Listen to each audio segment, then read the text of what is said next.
The midnight recipe that saved our family home. I was 10 when I realized my dad wasn't a superhero. He was just exhausted. It was 2008, right when the economy took a nosedive. Dad lost his middle management job at the plant, and suddenly the house felt quiet. Too quiet.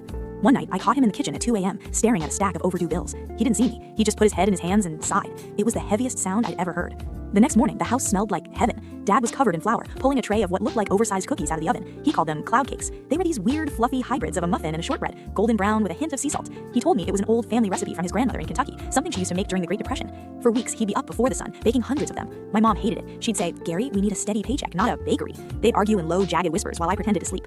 Dad started selling them out of a cooler at the local Saturday market. The first week, he sold 3. I saw him walk back to the truck, his shoulders slumped, looking like he'd aged 10 years in a single afternoon. But he didn't stop. He started tweaking the recipe, adding local honey, fresh berries. Then everything changed. A food critic for the city paper happened to grab one on a whim. The headline the next morning read, "The best secret in the South found in a plastic cooler." The following Saturday, there was a line around the block. I remember watching him work that crowd. He wasn't the tired guy from the kitchen table anymore. He was beaming.